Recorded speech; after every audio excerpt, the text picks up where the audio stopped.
So I have no idea why my camera just shut off, but I guess this will be a two-part video. In addition to my stitching, I've been busy sewing. Dina at Make Life Count had a great tutorial on the vinyl project bags. And I had made, I think I showed you in a prior video, this bag that I made using Vanna's method.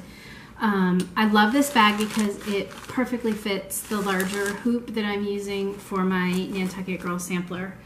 But I knew I wanted to try the see-through project bags to see how I would like it. And so I watched Dina's tutorial several times before I felt confident enough to try it myself.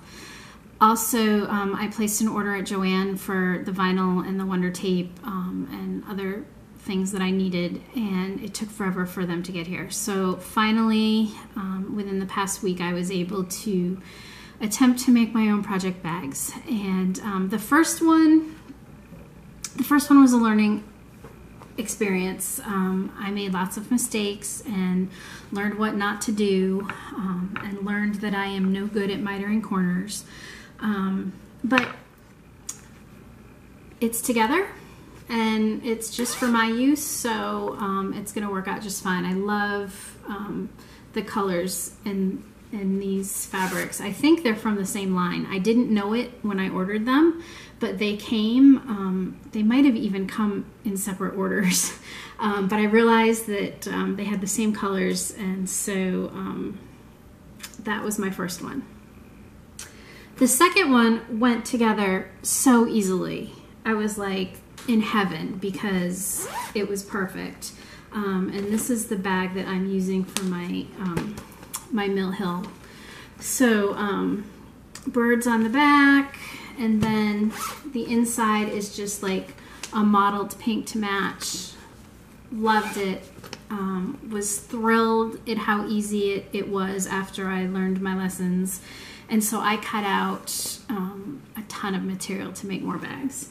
And of course, the law of sewing says that at that moment, that's when your sewing machine's gonna mess up or act up, and boy did mine ever. I have no idea, I still don't know what was wrong with it, but I finally got it sewing right again. I think it might have been a tension issue, but I don't know. So I have a chicken bag. The inside of this one is just polka dots, and I've kitted up the rooster from the Keepsake Cross Stitch Calendar 2017. So that'll be a project that I work on at some point in the future. And then of course I had to have a bee bag because I had a chicken bag. This one just has polka dot lining, and it's holding my May Alcott sampler. Donna Ray and I are going to do a stitch along starting December 26th. So I'm looking forward to this one. And then I did some Christmas ones. This is a woodland kind of theme, again with just gray polka dots. This is holding Feliz Navidad, which I know some of you are going to be stitching. I can't decide when I want to stitch it. I don't know if I want to start it on December 1st or wait until January 1st and start it for the new year. I don't know.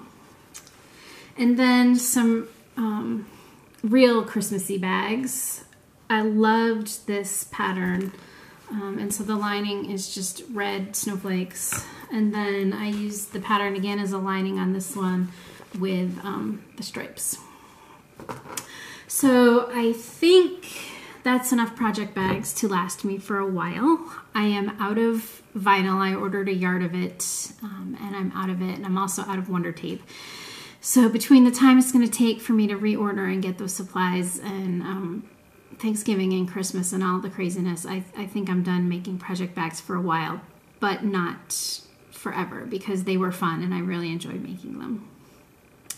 I cannot not show you the little one's progress. So you've heard of No Shave November, and maybe you've heard of No Spend November. The Dodea Public Schools in the Pacific have what we jokingly refer to as No School November. Between Columbus Day and Christmas break, the kids have 2 full weeks of school. All of the other weeks are 3 or 4 days because of Veterans Day and parent conferences and teacher work days and Thanksgiving and yada yada. So the kids have been home, driving their parents crazy. But little one got a chance to stitch, and she's actually making really good progress. She got the whole border done. She got the strawberries done. So basically she's got some leaves and a curlicue and some strawberries down here, and she is done with her project. So her goal is to be done by Thanksgiving so that she can work on a snowman ornament and get that on the tree. So she's making good headway. And then the last thing I wanted to talk to you about was punch needle. Hopefully my camera will hold out and not shut off on me again. Vanna had shown some of hers, and I know some of the other floss tubers that I've seen have shown their punch needle, which I really enjoy. Like Vanna, I got involved in punch needle because what I really wanted to do was rug hook, but I couldn't find a teacher, and I knew that it would involve buying lots of expensive items. So 2 summers ago, I was heading home. We had just finished up our first year here on Guam. I was going home for the summer. I think I landed on a Tuesday or a Thursday. And that Saturday, Lori from Not Forgotten Farm was teaching a workshop in Sturbridge. And so I said, jet lagged or not jet lagged, I am going to be there. So I went to the workshop. It was a lovely time. And she had this pattern for us. And I worked like a fool and finished it up. The wood paddle came with the class. And I loved it, and I was hooked. So I bought, she had like a trunk show there. So I bought this pattern and worked on that. And the floss that I used here was some very vibrant yellow colors I knew I wouldn't use for cross stitching. So I walnut dyed them, and I used them for punch needle, and it came out really nice. And this paddle, this is a paddle from the early 1900s. I bought a lot of them on eBay because apparently there was like a flood at the factory and some of them had water stains. And so I got the box, and my dad helped me sand them down and sand out some of the stains. Some of them still show signs of it, but you can see the back is not perfect. But I think they're really great for mounting the punch needle. So those are 2 of my projects. I hope to do more in the future because I certainly have the floss to use up, and it goes a lot quicker than cross stitch. So I do appreciate that about punch needle. I did want to let you know, somebody, and I forget who it was, on Stitch Mania had posted that the magazine that everyone talks about, Punch Needle and Primitive Stitcher, it had been on my list of things to subscribe to because I knew if you subscribed, you got access to all of the back issues. But somebody posted on Stitch Mania that as of January 1st, that's changing, and you will not have access to all of the back issues. I think you will only have access to like the past year or 2 years or something. So I went on, and it's $24 for a 1-year subscription, and I got access to all of the back issues plus the 4 issues for the year that I subscribed for.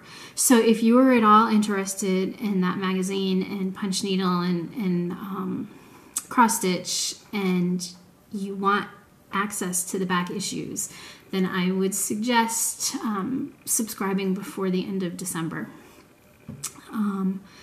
I haven't had a chance to look through a ton of the magazines online, but I do suspect that some of my 2018 projects will be coming from those issues.